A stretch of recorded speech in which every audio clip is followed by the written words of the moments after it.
नाईक नवरे builders आणि त्यांचे पूर्ण टीमचे हार्दिक धन्यवाद देतो, अभिनंदन करतो।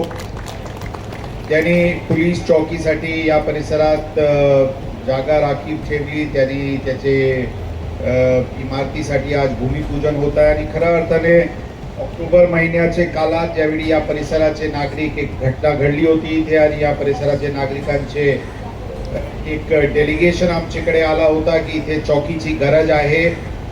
आम्ही त्याच दिवशी निर्णय घेतले की आता शासनाचे मान्यताचे अधीन राहून आम्ही या परिसरात चौकीची गरज आहे म्हणून चौकी सुरू करायला पाहिजे आणि 24 तासाचे आतच या परिसरात नाईक नवरे बिल्डर्सला आमची विनंती केली आणि त्यांनी कंटेनर लावून तिथे व्यवस्था केली आणि आम्ही पुढच्या दिवशी या परिसरात चौकीचे उद्घाटन करणे शक्य झाला। आणि खऱ्या अर्थाने या परिसराचे जनमानसाचे जनसामान्याचे जे पोलीस विभागाकडून जी अपेक्षा आहे, जे काही अडीअडचणी आहेत त्याचे निराकरण करण्यासाठी आम्ही कटिबद्ध आहोत आणि त्या चौकी उद्घाटन करताना आम्ही आमचे अधिकाऱ्यांचे आमचे कर्मचाऱ्यांना आम्ही सूचना दिले होते की आता नागरिकांची अपेक्षा पूर्ण करण्याच्या दृष्टिकोनातून जे काही पाव उचलायचे जे काही करायचे ते करावं लागेल आणि जोरात करावं लागेल।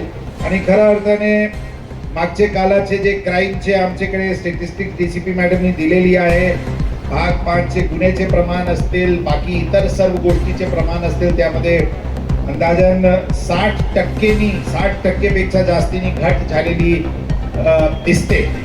म्हणून सांख्यिक तौरवर नक्कीच या परिसरात गुन्हेगारीचे विषयावर कमतरता आलेली आहे, ही चांगली गोष्ट आहे।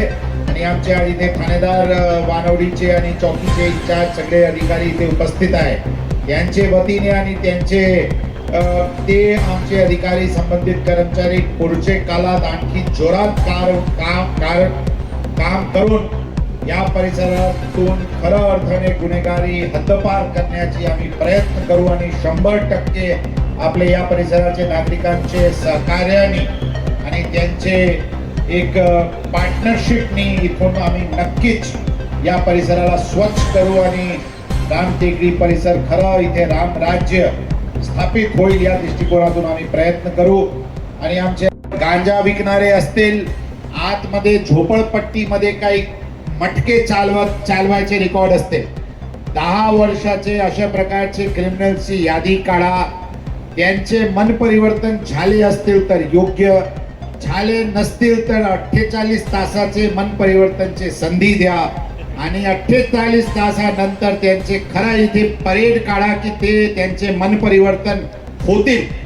अशा प्रकारचे ठाम कारवाई परत करावा लागेल, कारण आज लोक अत्यंत अपेक्षाने आमच्याकडे पोलीस विभागाकडे बघत आहेत। या परिसरात अशा प्रकारचे जे लोक म्हणते चोरी छुपे धंदे, आमचे स्पष्ट धारणा आहे धंदे कधी चोरी छुपे होऊ शकत नाही।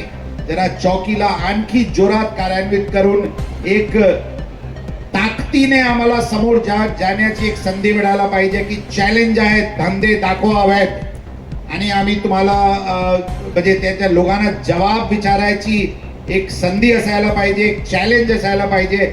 अशा भाऊसाहेब पाटील साहेब, आपण एक नवीन योजना इथे सुरू करा।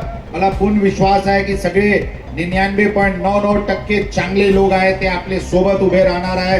नागरिकांना आमची खुला आव्हान आहे, आपण आपले परिसरात एक पण थेंब अवैध दारू विकत असतील, जे कुटुंबाचे नाश करत असतील, किंवा एक टपरीवर जे गांजा आणि अवैध काही ड्रग्स वगैरे साधन सामग्री विकत असते, आपण आवाज उठवा, आम्ही आपले सोबत आहे। मनात काही शंका ठेवू नका की आपल्याला कोणी काही दमबाजी नंतर करतील, अशा कोणताही व्यक्ती आपले बालपत पाका करू शकणार नाही, याच्यासाठी आम्ही आपले सोबत उभे आहे, आपले सोबत भक्कमपणे उभे आहे। परंतु लक्षात ठेवावा लागेल, आमचे 10, 15, 20, 25 कर्मचारी कायमस्वरूपी पूर्ण परिसरात स्वच्छ तरच होऊ शकते।